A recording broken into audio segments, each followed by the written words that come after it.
तो हमारी new exercise है 6.4। एक्सरसाइज नंबर 6.4 हम स्टार्ट कर रहे हैं। अब इसमें ना पहले वाले से जो पहले हमने एक्सरसाइजेस की हैं उसमें सिर्फ हम यूज़ कर रहे थे सीक्वेंस, जिसमें हमने पढ़ा था दो चीज़ें, एक एपी और एक एएम, अर्थमेटिक प्रोजेक्शन, और एएम अर्थमेटिक मीन। अब इस चैप्टर में हम नई चीज़ पढ़ने लगे हैं सीरीज़, जो कि इस चैप्टर का नाम था सीक्वेंस एंड सीरीज़। सीक्वेंस कोई भी नंबर होते थे उनके सेंटर में आपने नोट किया हो कॉमा आता था अप टू सोन, जबकि सीरीज़ ना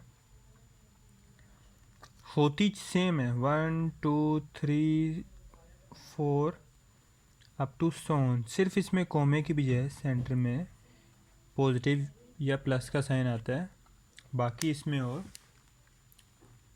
जो हमारे पास सीक्वेंस हुआ करता तो उसमें कोई ज़्यादा फ़र्क नहीं है, सेम काम सीक्वेंस भी चल रहा है और सीरीज़, मतलब सीक्वेंस ही की थोड़ी सी चेंज फॉर्म है सीरीज़, बाकी इसमें कोई ज़्यादा फ़र्क नहीं है। इसका क्वेश्चन नंबर 1 एएलपी में इंक्लूड नहीं है, तो क्वेश्चन नंबर 2 से हम स्टार्ट करते हैं। क्वेश्चन नंबर 2 में हम कह रहे हैं सम द सीरीज़,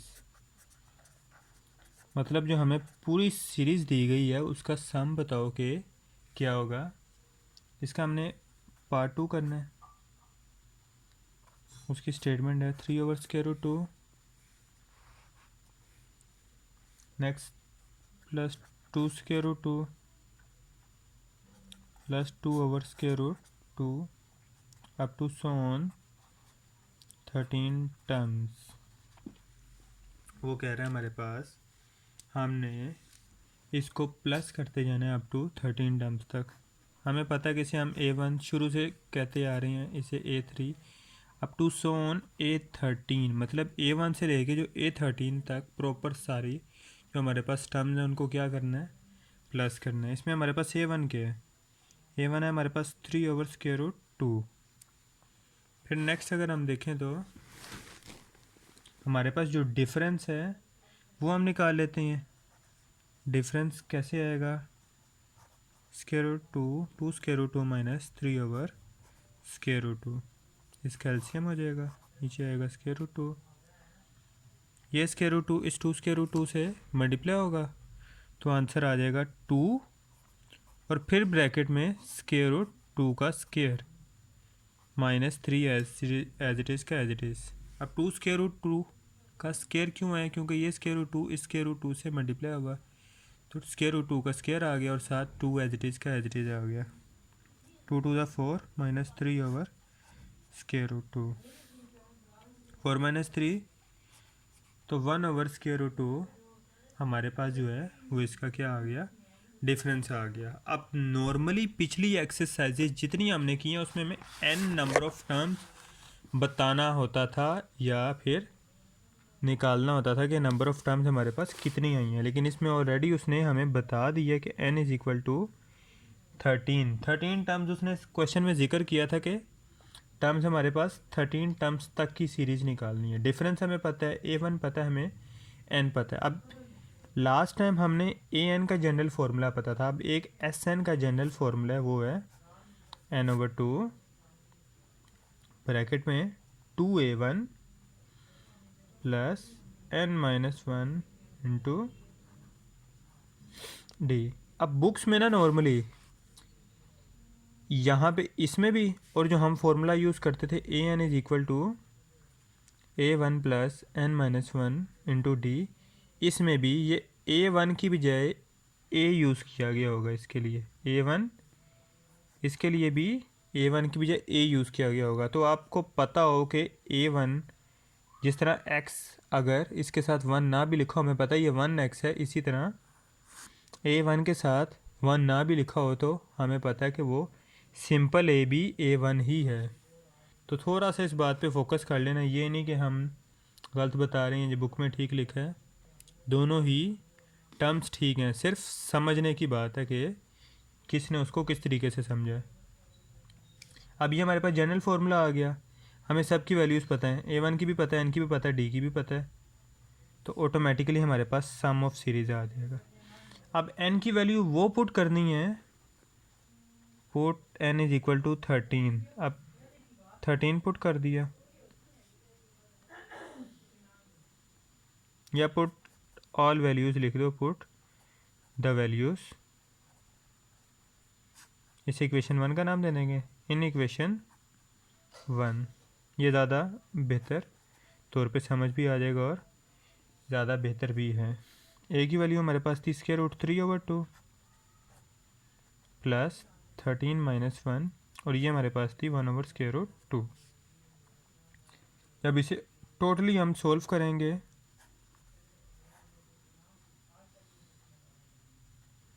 ये सॉरी हमारे पास था 3/√2, 2 3 द 6/√2 प्लस 12 माइनस 1 12 और 13 माइनस 1 12/√2, 13/2।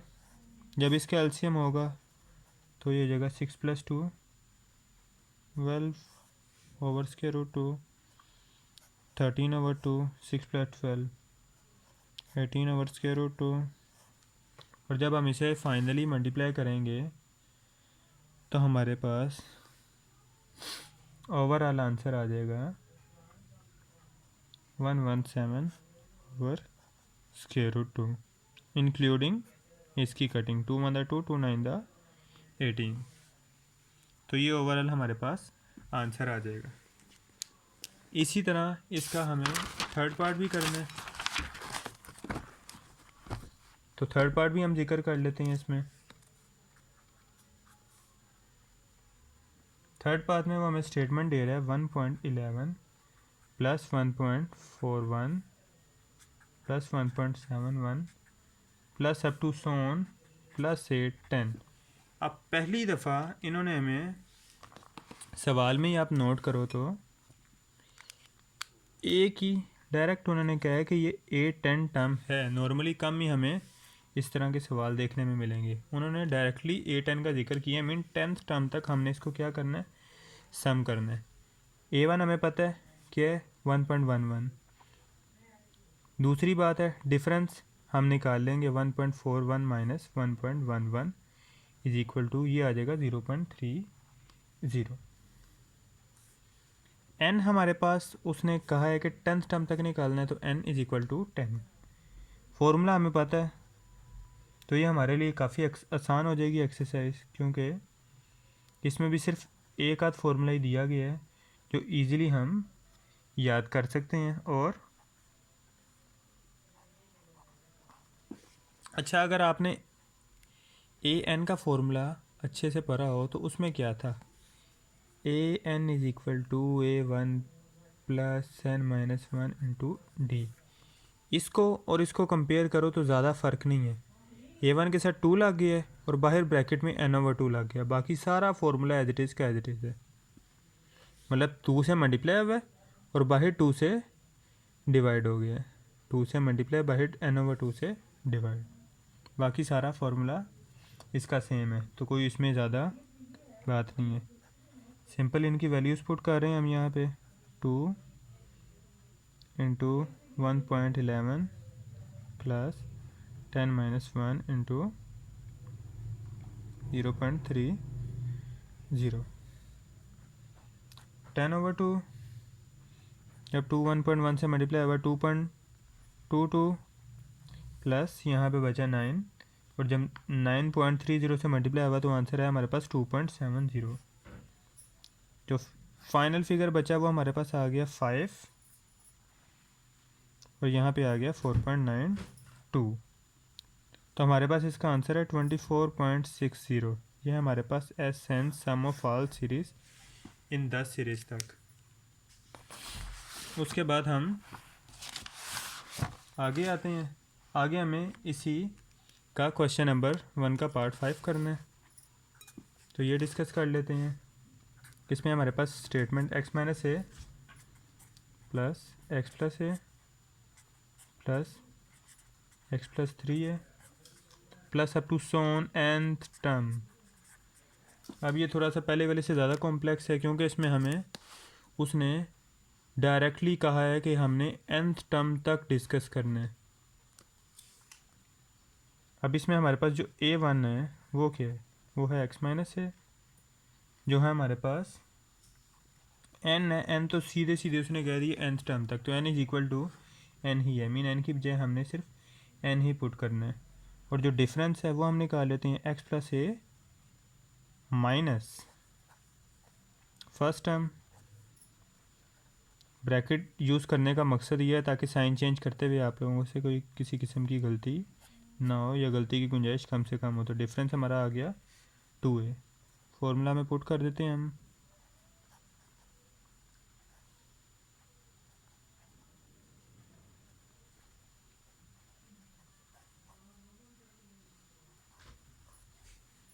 तो हम फॉर्मूला में पुट करने जा रहे हैं n over two, n over two का n ओवर टू ही रहा, क्योंकि सिंपली हमारे पास n की वैल्यू वापस n ही है।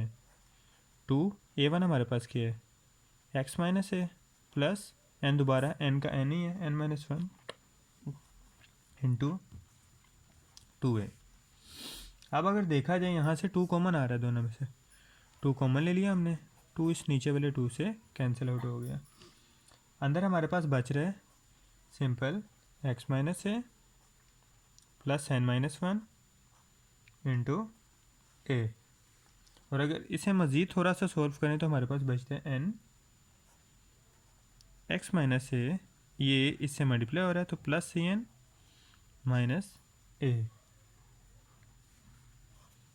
अब इसे अगर थोड़ा सा लास्ट स्टेप की तरफ जाएं तो x plus A N minus A minus 2 है।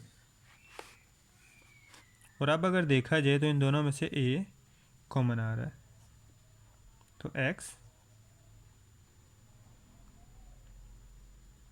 प्लस a कॉमन अंदर बचा n माइनस 2। तो ये हमारा फाइनल और रिक्वायर्ड आंसर है। अब हम इसी के आते हैं क्वेश्चन नंबर 3 के पार्ट 1 पे।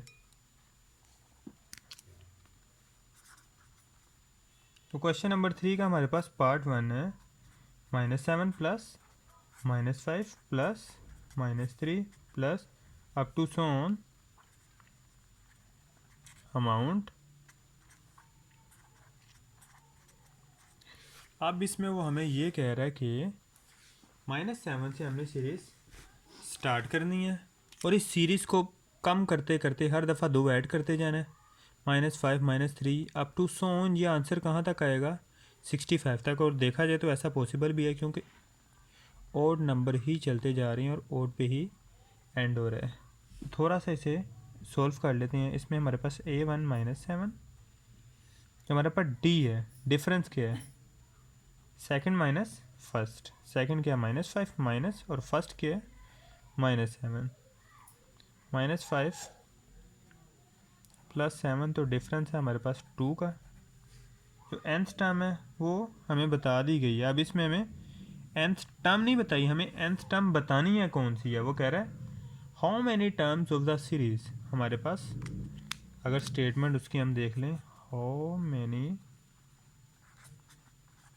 टर्म्स ऑफ द सीरीज़, कि इस सीरीज़ में कितनी टर्म्स हैं। तो हमें जो नंबर ऑफ n है वो बताना है, लेकिन उसने आखिरी टर्म जो nth टर्म है इसकी सीरीज़ की वो बता दी है। सीरीज़ की n टर्म को Sn कहते हैं, जबकि सीक्वेंस की n टर्म को हम An कहते थे।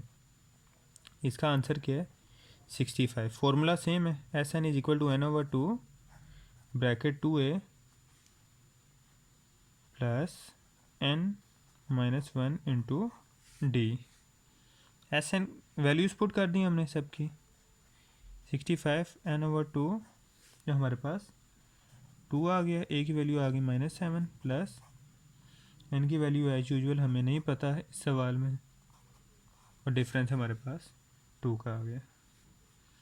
अब ये 65 है हमारे पास, ये 2 ब्रैकेट के बाहर है, ब्रैकेट के अंदर होता तो हम इधर क्रॉस मल्टीप्लाई नहीं कर सकते। अब ब्रैकेट के बाहर है तो इधर आके मल्टीप्लाई होगा, तो ये हमारे पास 2 मल्टीप्लाई बाई 65 हो गया इज इक्वल टू n, अंदर मल्टीप्लाई होकर ये -14 हो गया। और जब 2 को दोनों से मल्टीप्लाई करेंगे तो ये आंसर आएगा 2n minus 2। 2 multiply by 65 130, n अंदर हमारे पास पहले से ही मौजूद था, तो जब -14 -2 करेंगे तो हमारे पास आ जाएगा 2n - 16। थोड़ा सा अगर इसे मज़ीद n से मल्टीप्लाई करें तो आ जाएगा 2n² - 16n और 130। अगर इसे हम थोड़ा सा मज़ीद सोल्व करें तो हमारे पास ये इक्वेशन बन रही है 2n² - 16n - 130 is equal to 0। और अगर सब में से 2 कॉमन ले लें तो अंदर बचता है n² - 8n - 65। और ये 2 जब इधर आके डिवाइड होगा तो ये 0 हो जाएगा, तो हमारे पास सिर्फ बचेगा n² - 8n - 65। तो नेक्स्ट स्टेप पे हम आ जाते हैं। नेक्स्ट स्टेप हमारे पास है, हमने इसकी फैक्टराइजेशन कर लेनी है। इसकी फैक्टराइजेशन हम कर लेंगे तो हमारे पास 2 पेयर बनेंगे 9 - 13 और n + 5 इज इक्वल टू 0। 13 × 5 में हम इसकी फैक्टराइजेशन करेंगे। उसको इतना ज़्यादा डीपली डिस्कस करने का फ़ायदा नहीं, क्योंकि लास्ट क्लासेस में आप कर चुके होंगे। और अगर डिस्कशन करनी है तो हम जब इससे बाकी चैप्टर्स डिस्कस करेंगे जिसमें डीपली इसका जिक्र आया तो हम उसमें यूज़ कर लेंगे। वैसे इस फैक्टराइजेशन, क्वाड्रेटिक फार्मूला और कंप्लीटिंग स्क्वायर सबको आता ही होगा जिसने 9-10 कंप्लीट किया है। तो ये हमारे पास इसके पेयर बन रहे हैं। इसके पेयर बन गए, आगे इसको हमने दोनों के आंसर निकाल लिए। n = -5 और n = 13। अब n = -5 तो पॉसिबल नहीं है। अगर आप देखो तो जो हमें सवाल दिया गया था वो हमें बताना था कि कौन सी टर्म n का आंसर -5 का, तो मतलब है इससे भी 5 टर्म पहली टर्म से भी। वो तो पॉसिबल नहीं है क्योंकि पहली टर्म ही ये थी, -5 का मतलब है 5 टर्म पीछे a - 5। तो ख़ुद आप लोग जानते हो a - 5 पॉसिबल नहीं है। तो यहाँ पे इधर आप लिख देंगे इम्पॉसिबल। तो हमारे पास जो n का आंसर आएगा वो क्या आएगा, n = 13। ये हमारा आंसर है। बाकी इस एक्सरसाइज के क्वेश्चन नेक्स्ट वीडियो में डिस्कस करेंगे। अल्लाह हाफिज़।